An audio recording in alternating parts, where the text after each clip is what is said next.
It says that the Lord will make a way in the wilderness and he'll make a river in the desert. And you know what I realized? The condition did not change. The condition did not change. It did not say he would transport you out of the wilderness. It did not say that he will turn the desert into an oasis. It said that he would make a way in it, right? So what does that mean? If the Lord is making a way in front of me, I have a choice to make.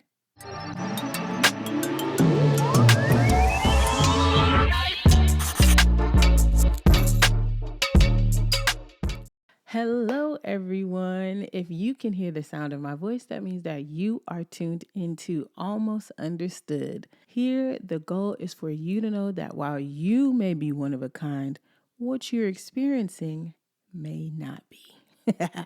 I'm Jordan Alexa, and I am your friend, your girl, your sister, your cousin, your whoever you want me to be for you to be able to sit down and listen to this podcast. Happy New Year. Actually, I'm tired of saying that. I'm tired of saying Happy New Year. By the time this comes out, the new year will probably be, it'll be a little grown up. But hold on. Maybe I should say Happy New Year. No, who cares? Anyways, right now it is technically New Year, right? And so by the time this comes out, the year will probably be a little toddlerish, but I think that what we'll talk about today will still apply because really the new year can be whenever the heck it is you say it is. If you wake up in the middle of June and decide Happy New Year, then by golly, it's a Happy New Year. Okay. But first of all, how you guys doing? I hope you guys are doing good. I'm doing good. We just came off the holidays, spent time with family, and tried to rest. When I say I tried to rest. But during the holidays is when people, they take it up to start doing errands and renovating the house and all the things because they work every other day.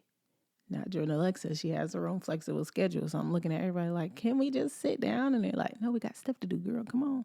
So I tried to rest, but I didn't really get that much. But I did get to relax my mind a little bit. And let's see, we had Christmas, we had New Year. Trying to think. Oh, over the holiday, right before Christmas, me and my husband had a event called the Creative Forum. It is something that we plan on doing every few months. I have my own business in a creative community. He as well has a business and creative-based podcast. And so we decided to bring our minds together and host an event for creatives. Okay. To the topic at hand. So, like I said, it's the new year. As I'm recording this, the new year is fresh. Okay.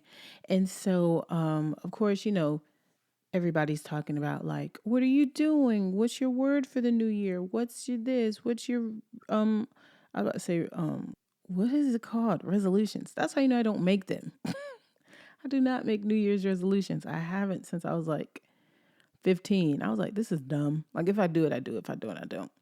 And I get it. It's a fresh start. So your mind, whatever you can. Anyways, people have New Year's resolutions.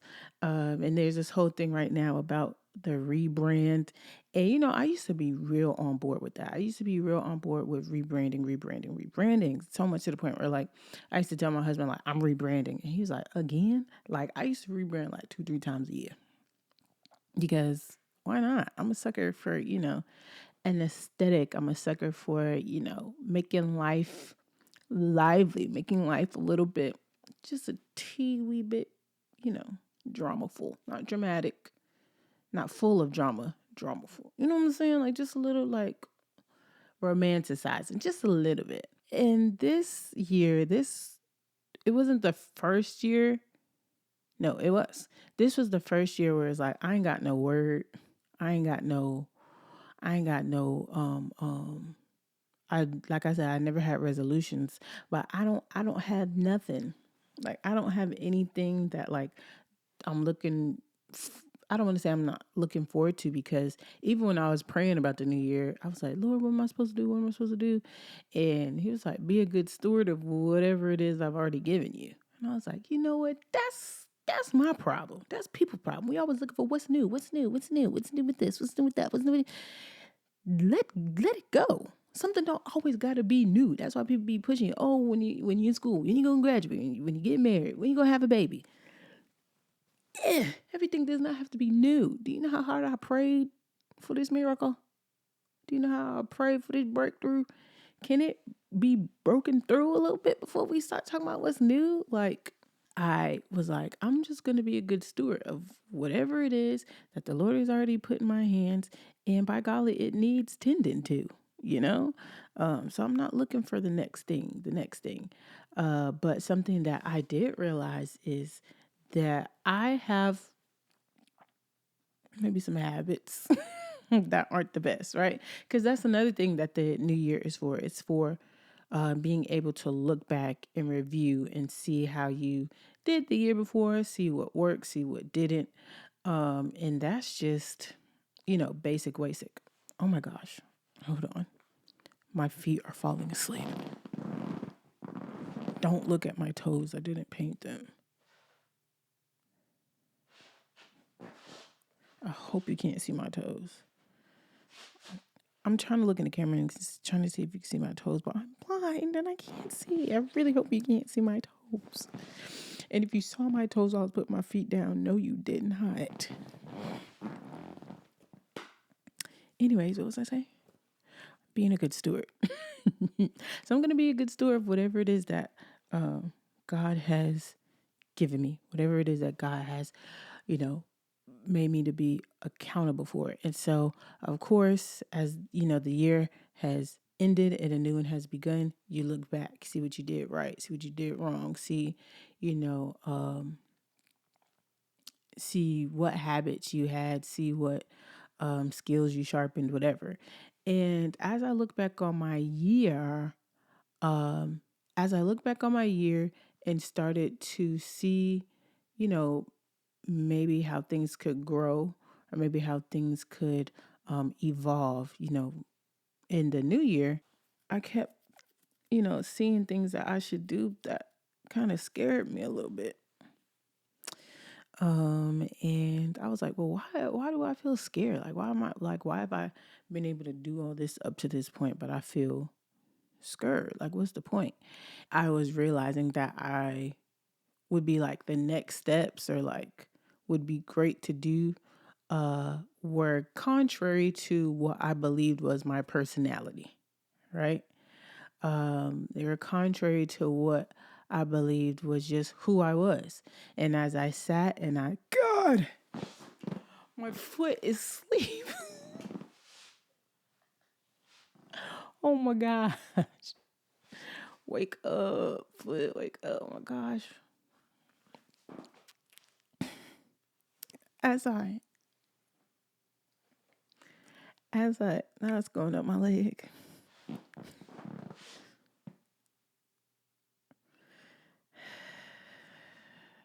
I jogged 2 miles today. That's probably why my legs they just noodles right now. Anyways, I realized that some of the things that I was writing off as maybe my personality or, things that, that's just who I am or how I am were actually survival tactics, right? So there are aspects of my life that I have developed in response to certain environments, circumstance, things of that nature. And over time, because I guess it's just been so long, I was like, oh yeah, that's just how I am. That's just how I do things. Wrong. It's not true. And so what I came to is that for me to choose to stay in that, for me to choose to continue to move with that mindset of this is just who I am and this is just what it's going to be, that would be very immature, right? And so I remember I was sitting there, I was looking crazy, and I was sitting there and my mind was just racing. And I was like, and I do this and I do that. But if it's not who I really am, then. So I came to the conclusion that I I need to grow up. And it's so funny because it's like, grow up. You're old, girl. You are 31. Like, what you mean, grow up? But something that I have learned to be so true is age does not equal maturity, right? And I think another thing is we think that because life has yielded us responsibilities, because I've been doing grown things for a long time. It's like I helped raise my nephews. At one point when I was 18, I was helping to pay the mortgage, and have been on my own since I was like 19, 20 years old. It's like, what you mean grown? I've been grown. I'm grown. All my bills are paid. You know what I'm saying? But it's like there is an aspect to maturity that is, it actually happens within. It's actually something that is happening, spiritually and mentally. And I think that sometimes we forget that or we neglect that truth. And that is what we're going to talk about today. It's time to grow the heck up. So, like I said, life can give you titles, life can give you responsibilities, life can give you um, positions, life can give you a lot of stuff because, as you grow up, well, seemingly, I'm assuming that the person listening to this is somebody who is, striving to be responsible and take care of their lives, because there are people who choose not to. But, life presents you with a lot of situations that will make you feel like, you're doing something or that you're coming up or that you're growing. And don't get me wrong, there is an aspect of that is true. However, just because life is presenting something to you does not mean that you necessarily have wisdom. Wisdom concerning that thing, wisdom concerning your life, wisdom concerning life in general.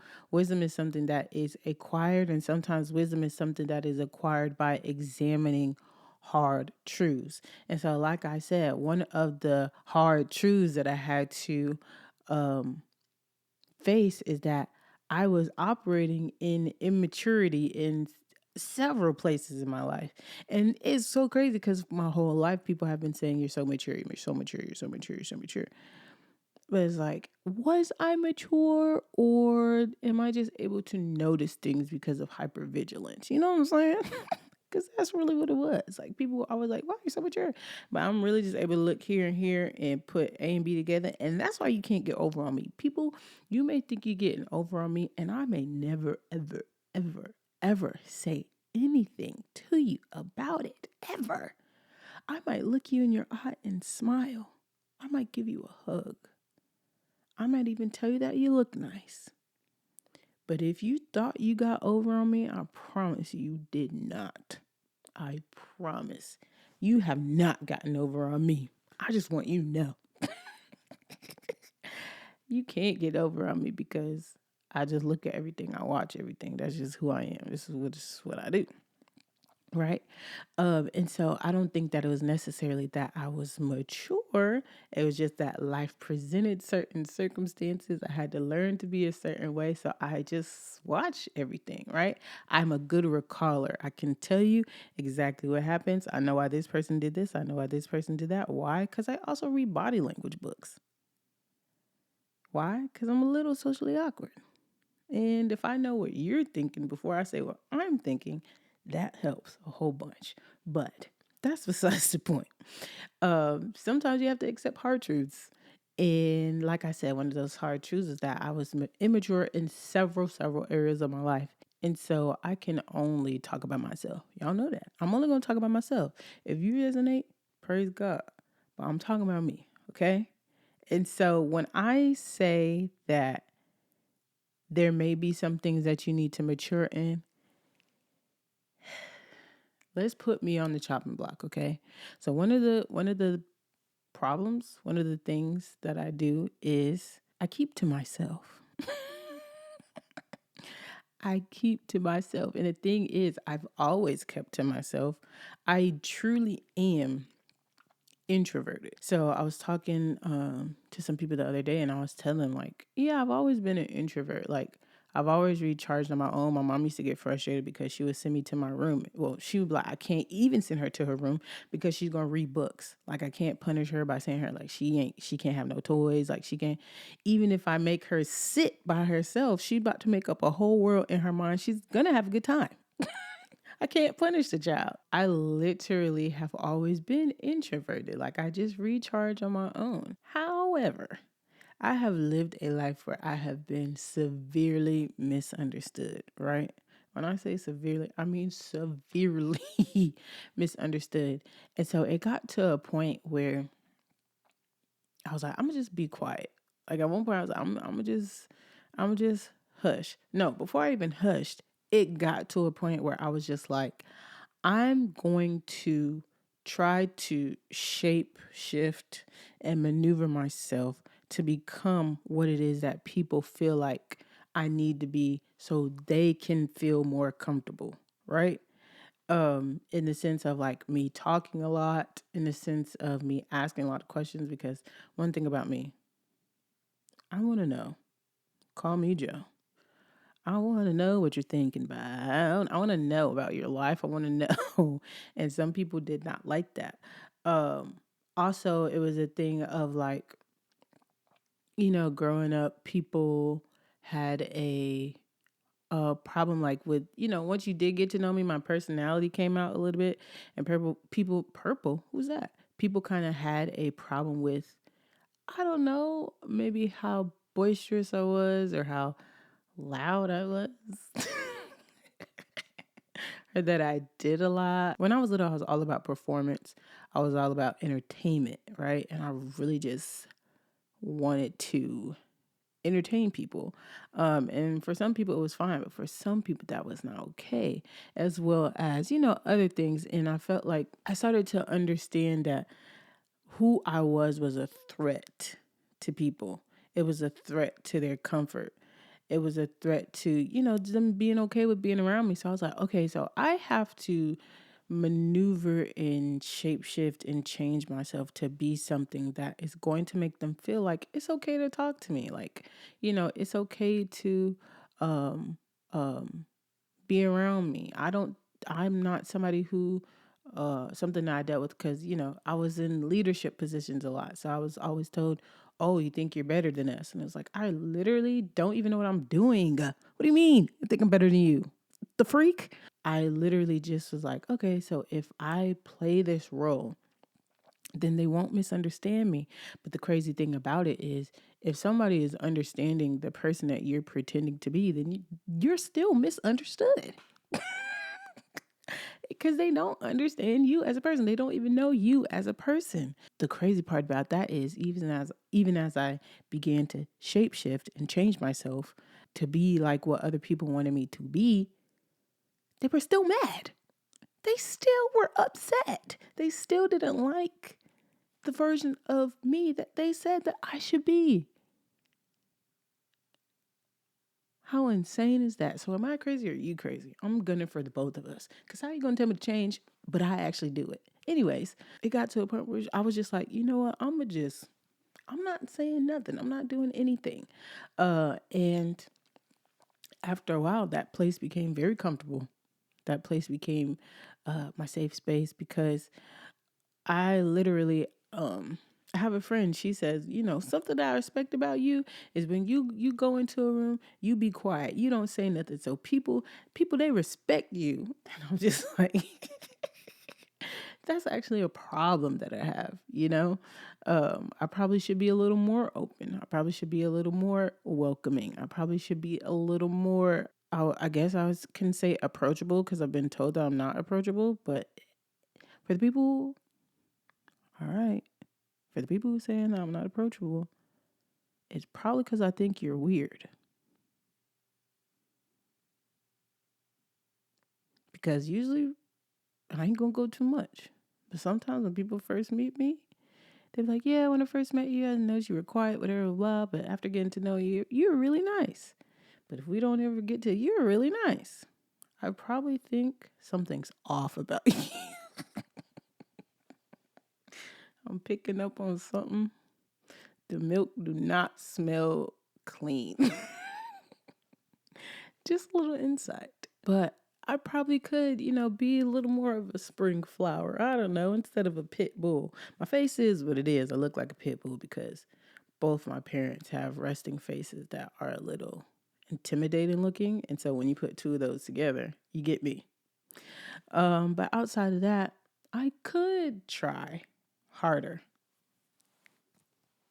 to be more open. Right?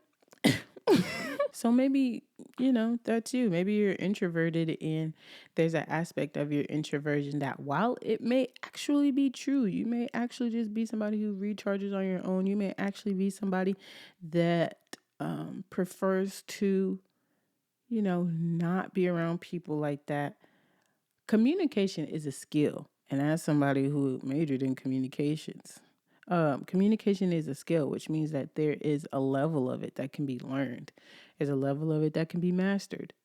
My husband had to teach me how to have small talk. Like, he was like, if somebody comes up to you and says that they used to play soccer, what do you say? Okay, cool. He's like, no, your sister used to play soccer. I was like, why the freak they want to know that my sister used to play soccer? Why does that matter? And he's like, it's small talk. Just say that your sister used to play soccer. I'm like, okay, and then what?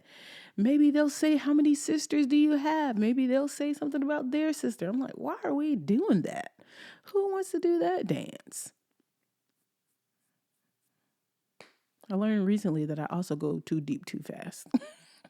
You can sit here and you can say, oh yeah, I'm just like that because I don't tend to like authority. And, I think that I want to march to the beat of my own drum and play by my own rules. I'm going to say, really? Where's your dad? Somebody recently said, you should be a therapist. I said, I should not be a therapist because I don't care about whether or not you get well. I just want to know how that brain is working. I just want to know what situations happen to you to make you be the motor scooter you are. Okay? And whether you or not you get better in that process, heads or tails. I just want to know what's going on. What in the world is in that mind? What you got in that mind? That's all I want to know. So I should not be a therapist. Yeah, another thing that I've struggled with so much is being serious. My whole life, I've wanted to be taken seriously. And I realized how much as it as in like maybe the last few months because um opportunities and situations have presented themselves and I had way too much anxiety about stepping into it than I should have. I was like, why do I feel this way? Like, why am I so afraid of doing this? Why am I so afraid of um just stepping into this room? Why am I so afraid of, whatever? And I realized it's because that I want to be taken seriously. And I'm the kind of person who I can be talking to you. I can say something with the straightest face and everybody will bust out laughing. And it's because they think I'm telling a joke. I ain't telling no joke. I'm being dead serious. It's always been something to me where it's like, I guess because I've always been like the goofy girl or the silly girl. And I'm like, where I'm going, where I see myself, that girl, she ain't goofy. She ain't silly. She a boss, So I felt like I had to operate in boss behavior and be serious because if I'm serious, you will take me seriously. And of course, with some things, it gets you up to a certain point, but now it's like, yeah, that's not going to work, baby girl. It's not going to work anymore. It could work if I decide to, like, I can literally see where if I decide to go in a certain direction, I'll be fine. If I don't change, I literally will be okay. Literally. But like I said, there are things that, some things and opportunities that God has coming my way to where I can't continue to operate in that way. So I think the biggest thing you have to understand when acknowledging, the fact that you had some survival traits, that are hindering you currently, is that at some point those survival traits they kept you safe, you know? And I think that's why it's so hard to unlearn. It's so hard to let things go because for a point in time, this was something that, was beneficial to me.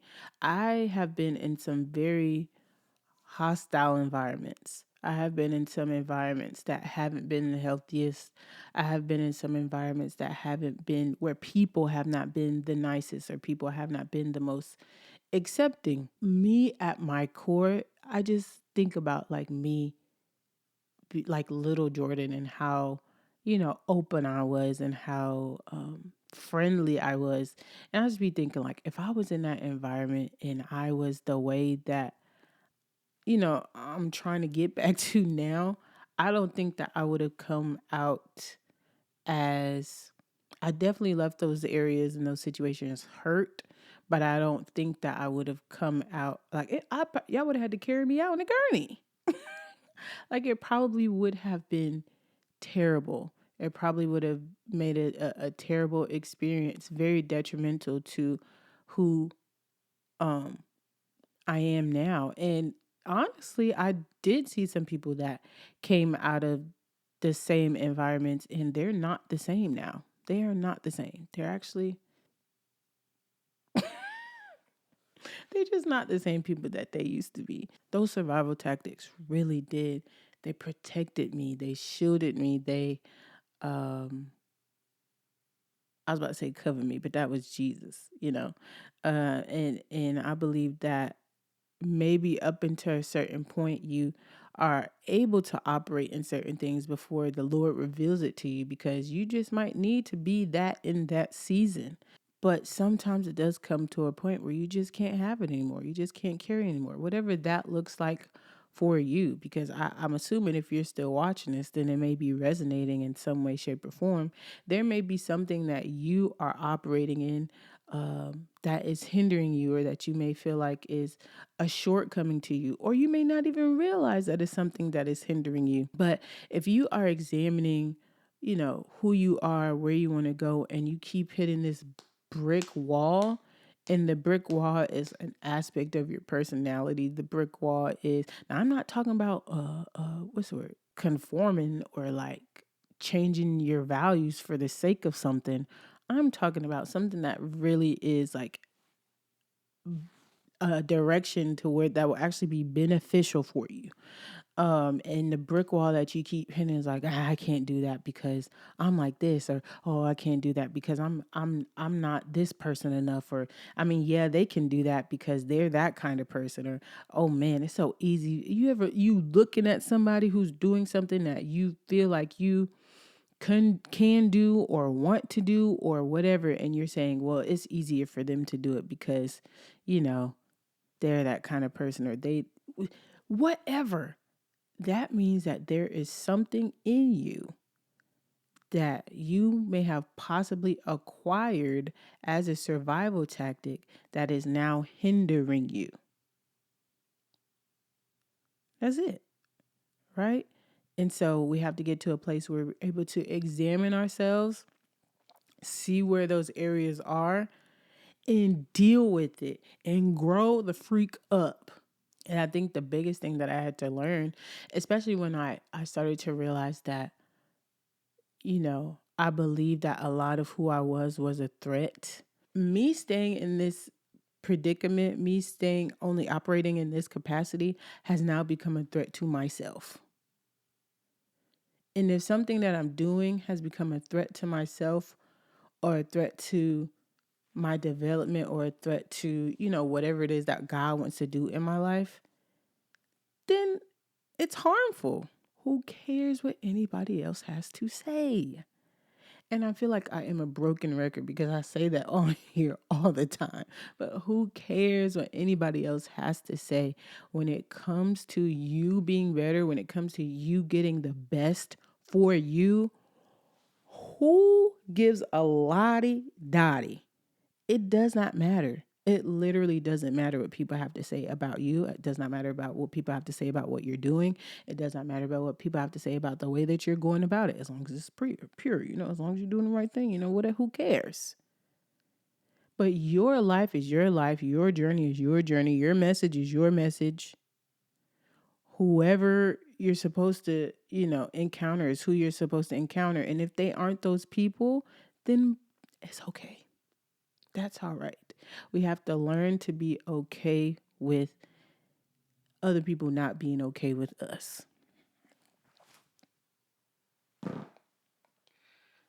That was a chair. I did not pass gas. But we have to learn to be okay with other people not being okay with us. Because everybody's not going to be okay with you. Everybody's not going to like you. Everybody's not going to care about you. Who cares about that? It doesn't matter. Those survival tactics were used to protect you against people like that. Those survival tactics were used to keep you safe in certain environments. But at this point, the survival tactic is just keeping you small. If you want to stay small, then okay. But if you know that you're not called to smallness, if you know that you're not called to mediocrity, if you know that you are supposed to be doing something, and when I say something big, it could be as simple as you the first person to actually finish college, whenever that is. I don't know if somebody's watching this and you may have started college and you looking at the time, you say, well, I'm 32, 33. Baby, go back. Go back to college, get the degree, and do what it is that you need to do. That's big. It's big. You would still be the first person to graduate in your family, number one. But even past that, it's big for you to say yes to yourself. It's huge. It is a huge thing for you to say yes to yourself. And saying yes to yourself is being able to look within yourself and saying, I'm this way and it's not good for me anymore. I operate this way and it's something that's holding me back. Say yes to you. Say yes to you and say yes to Jesus. And I think once we're able to, see these things within ourselves and know these ways and these habits about ourselves that need to change, one thing it's going to bring is clarity. Oh my gosh, it's going to bring so much clarity. And something about clarity. I actually talked about this in my creative community, Sentence Savvy, something that we talked about months ago, is that clarity costs you. Clarity is so expensive. Clarity, it costs you. Okay. Something I talk about all the time is like spending energy coins. Like if I'm hanging out with you and I got to spend my energy coins, like when I leave you and I feel drained and depleted and I'm like, ugh, I feel like I had to do too much when I was with them. That was an expensive hangout because I just had to spend all my energy coins. Like I don't just be like, I don't spend my energy coins with everybody. So if I'm, or maybe with some people, it's maybe just one coin. You just got to cash in one coin. You just got to, you know what I'm saying? Like, but if I'm with you and I just had to pay all that money in energy, but when you get clarity, it's going to cost you some energy coins. Because clarity literally make you look around like, duh, duh, duh. Like you literally be like, have I been living in this condition? Like, what is going on? It will cost you certain mindsets you have about yourself. It'll cost you, certain truths that you believe for so long. It'll cost you relationships. It'll cost you maybe even certain parameters of relationships. Like maybe your relationships will look differently because you've gotten clear on some things. It'll cost you your comfort. Oh my gosh, for me to have to wake up in the morning so I can work out, and read my Bible, I mean, that's good for me. Reading my Bible is good for me. But the waking up early part is like, what?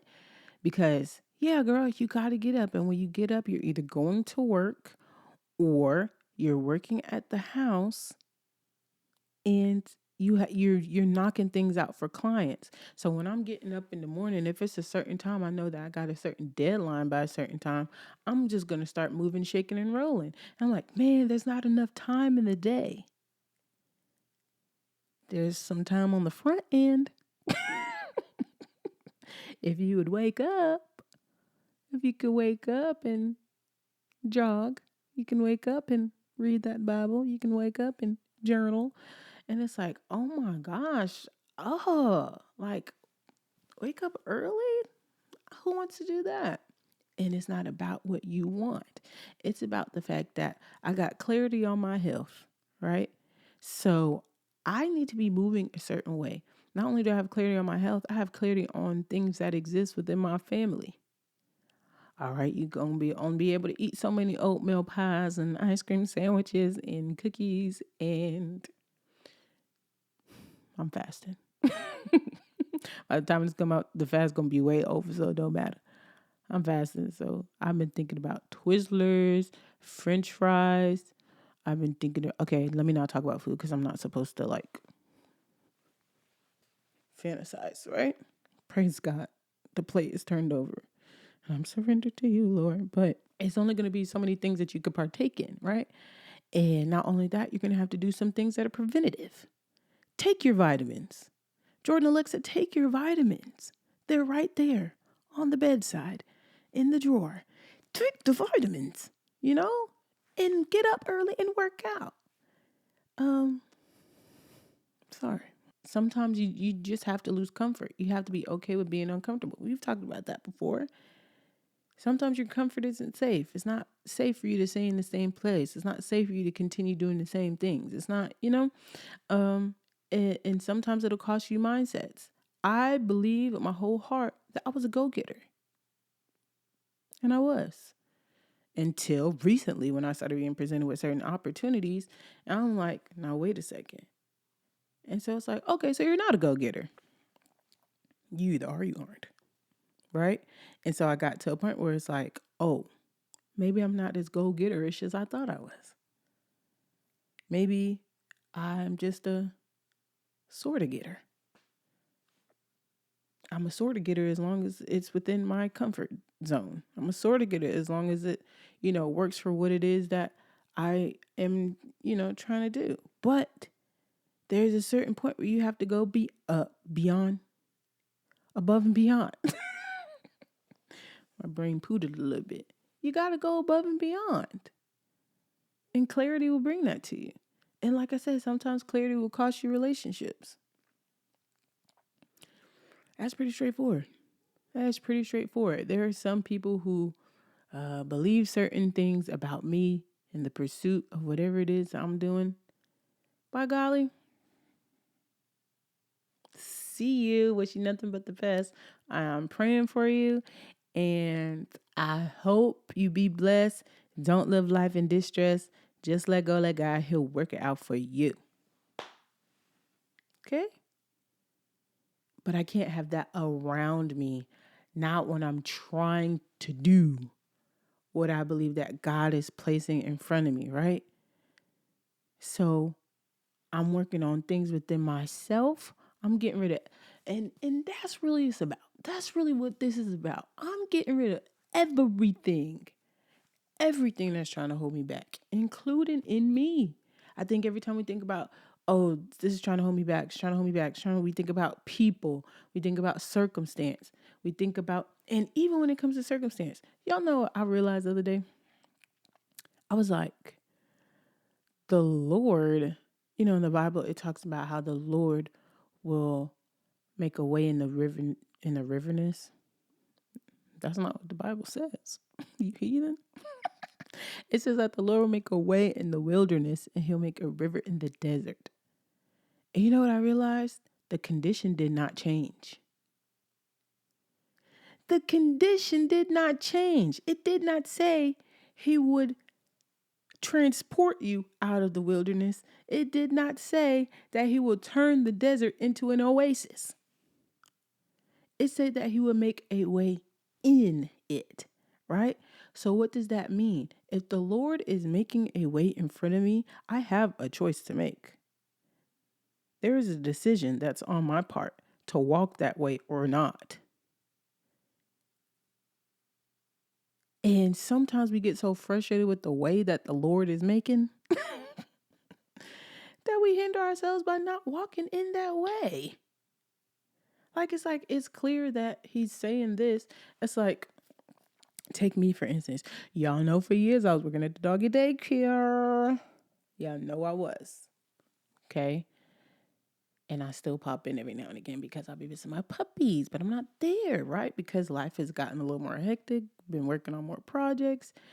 So I have to be more flexible. But at the same time, if I'm waking up on a random Monday, Tuesday, Wednesday, and all I have to do today is edit a script for a client, or I'm writing for a TV series that I'm working on, I could be sitting there somewhere at school making an extra dollar, right? Because in this economy, you need that extra dollar. And so there was a point in time where everything was pointing back to me going back to substitute teaching. And I was like, there's no way. There's no way. And then something happened. I'm like, Lord, I just need an extra like $500. Like, I know that you could do it. Like, it's not that serious. And the Lord was like, get up to them people's school. You could literally make that very fast. Just a few days of work. You can make that really quick. And so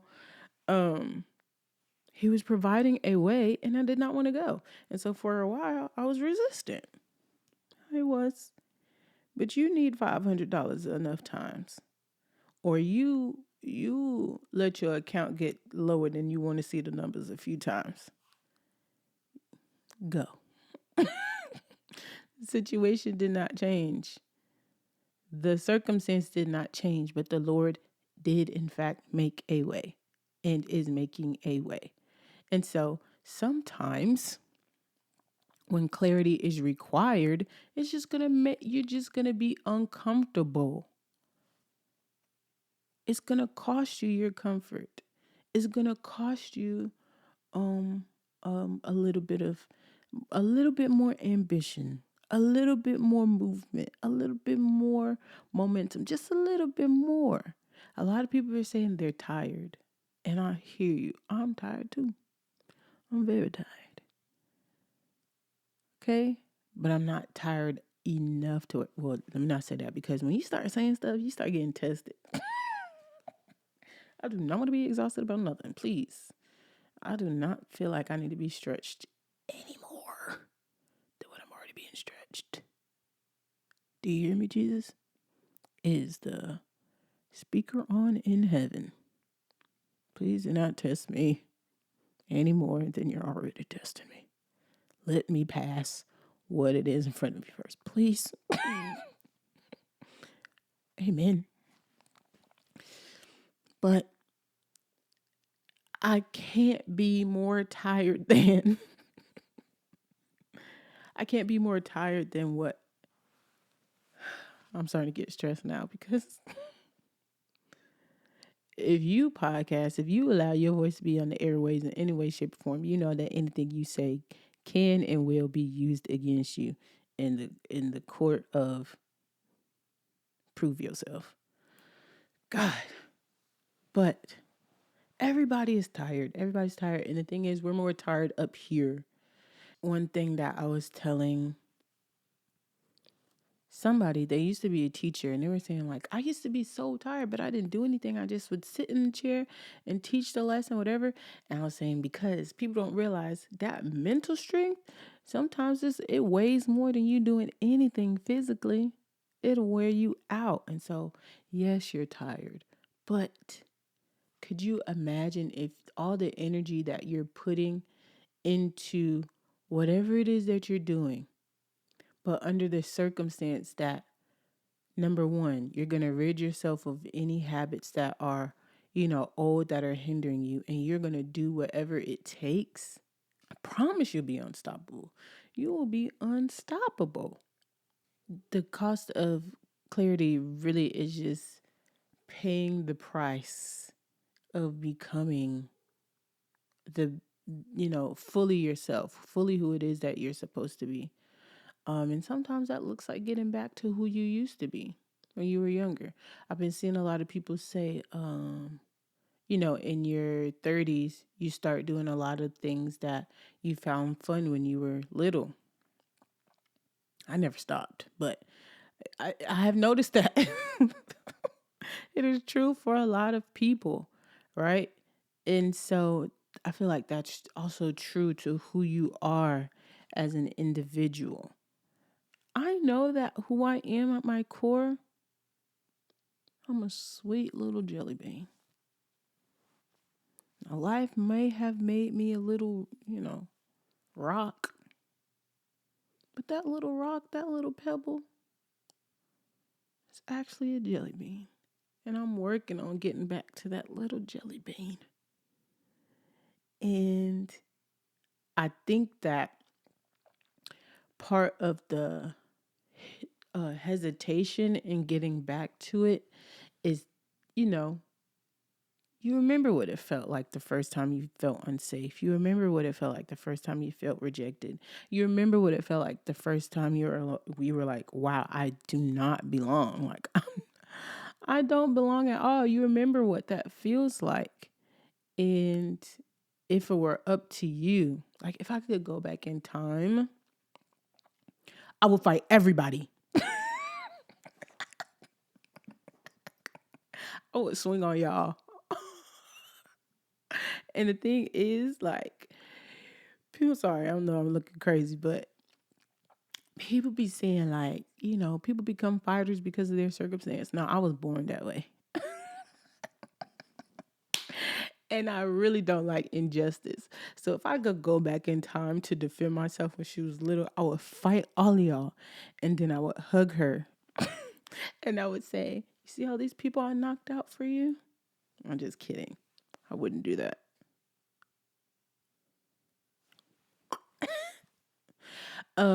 I would say, it's okay to be who you are, little jelly bean.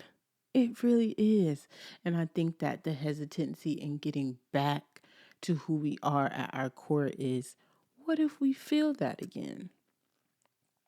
What if it hurts just as much as it did back then? What if I become this person that I used to be and they're not able to, they're not equipped to do, because that's another thing. You build who you are with all your defenses. That's who you built. That's who you designed, right? And so we feel like if I get back to that, what if that little girl's not equipped to do what it is that I need her to do, or to be able to accomplish what it is that I want her to accomplish. But you would be so surprised at how many times I have done something or approached a dream that I had or whatever, and the thing that was hanging me up was something that I was able to easily do when I was a child. Easily. I was telling somebody the other day, when I was little, I used to be on rollerblades and I would just be zooming. I would hop on a skateboard. I had never skateboarded a day in my life, but I got on that skateboard and I was just zooming. And I remember that there was this one day. I remember the day I stopped using stuff that that had small wheels. And I might have said this here before, I'm not sure. But I was on a scooter. And as I was on that scooter, I was riding down the sidewalk because I like to go fast. I like to go fast. I like to just play with my life just a little bit. And I hit the bump of a sidewalk and I flew off. And when I flew off, I laid there and I screamed and I cried and nobody came to help me. So not only did I get injured, in that moment I got injured. I hurt myself. And I realized, man, I can fall. because I hadn't fallen before. I used to go to the skating rink and everything. I used to pride myself on it. I used to go to the skating rink and not fall. I just have good balance, like still to this day. Like, you know how they say pick one foot up? I could pick one foot up and I won't wibble wobble nothing. I just have good balance. And so I learned number one, that I can fall. And number two, when I fall, nobody's coming to help me. So imagine that mentally, imagine that spiritually. Oh my God, I can fall. And if I fall, nobody's coming to help me. Well, I have something for you, little Jordan. I have something for you, person watching this. Number one, you might fall. You are very clumsy. You were better on wheels than you were on your feet. You might fall. But the thing about falling is, only thing left to do is get up. And then number two, there is somebody coming to see about you, and that's God. God will always see about you. God will always, always, always, always, always see about you. There's nothing that you can do so wrong that would alter your life completely. Like if you're submitted to God and you make the wrong decision, how big is your decision that He would not be able to correct your crooked path and make it straight? If you're submitted to Him, if that's your worry, you know? So get back to who you were. Get back to your, and that's what I was saying earlier. This is who we are now. This is our design. This is the person that we made. Get back to your original design. Get back to your original design. Get back to how God genuinely made you. Now, granted, this whole conversation that we having, I don't see how I would be able to come to the realizations without him. So, a relationship with him is a little bit of a prerequisite, I think, at least for you not to go crazy dealing with it, because you were designed perfectly and you were designed equipped and with everything in you, because when God made you, He made you with something in mind. Like you are a vehicle that is being used to do something in the earth. And when He made you with that in mind, right? So you have everything you need. So all the extra stuff that you put on, let it go. Let it go. And it may be that those circumstances could have brought something out of you that was already in you. So let's say, for instance, you know how I've always been closed off and I stopped talking to people and I became hyper vigilant. Now I'm a person, I observe a situation before I speak. That's wisdom. People who have wisdom don't just be talking willy nilly. I used to be talking willy and nilly. I used to just say anything that I wanted to say. But not only who I am, but where God is calling me to go, it really does require me to be able to listen to what somebody has to say, to assess a situation. I was at an event once and I was there with, several people that I knew who are also Christian. And I was talking to somebody who was not Christian.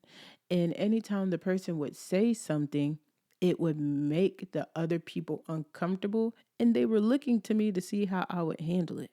And I didn't go about it the way that I think that they necessarily wanted me to go about it, because as I'm sitting there and listening to them, in my mind, I'm thinking, now, why the heck would you think that? Or why would you? That doesn't make any sense. Or where did you get that from? Like, where did you learn? That's what I'm thinking. And there was a point in time where I just would have spit those little thoughts out. I would have been like, and not even for the sake of my Christianity. It just sounded crazy. But as I was sitting there, I literally was sitting there. I was listening and listening. And the Holy Spirit was literally telling me to react a certain way or to redirect the conversation a certain way. And I did. And later on, that person told me something that gave me insight to why they are the way that they are. And I just knew that if I would have handled the situation before when they were talking to me, if I would have handled it any ounce differently, then I would have hurt that person so bad. I would have hurt them. I would have hurt them. And past that, they were just a really nice person. I didn't want to hurt them at all. I not for the sake of my opinion, not for the sake of my own conviction, you know, and hopefully that connection will stay strong and, it'll be whatever it is, but that's besides the point. There are certain things that situations bring out of you. Sometimes circumstances will disciple you. We're always looking for a mentor. We're always looking for somebody to tell us this and tell us that. And while that's great, and I do think that is needed, sometimes your situation is your mentor. Sometimes your circumstance will disciple you. And I understand that it's in those hard times where we start to equip ourselves with defense mechanisms, but really and truly, the situation only existed to bring something out of you that God already put in you. So all that to say, get back to that original design. You got to literally ask yourself, what am I willing to change? What am I willing to sacrifice to become exactly who it is that God made me to be? What am I willing to sacrifice? What am I willing to let go of? What am I willing to part with? And sometimes you can't even get to that place until you choose to understand that who you are on the inside is just as important as what it is that you're producing. I don't know if you've ever heard somebody say, like, sometimes you'll go higher up, like in a company, or, you'll move higher up in the industry and you realize that everybody's not that bright. So they got stuff they produced, they're able to produce, they were able to, use certain qualities to their benefit. But there is a certain amount of inner work that you have to do to be able to grow up, to be mature. You have to realize that who you are on the inside genuinely, truly is the soil from which everything else in your life grows. Like, if you look around your life and you see that there's no fruit, or you look at certain situations and you see that there's no fruit in that situation, check the quality of the soil. Check the quality of the soil. Because it might not be that good. It might be a little dried out. You might not have tended to it in a while. You might not know that you were supposed to tend to it at all. You might have thought that, when you originally planted the plant and it grew, that was all that was supposed to happen. But by golly, there's a whole thing that happens with planting things. Even when things die, like when things in your life fall away and they, it hurts and it doesn't feel like the best situation. Deal with that on the inside, because you guys know about compost and decomposing things. It tends to soil. It makes soil healthier for the next thing to come out of it. So tend to who you are on the inside. That is the grown thing to do. I'm telling you. I feel like we've been fed this narrative that to be in tune with yourself, either emotionally or spiritually, is to be flighty.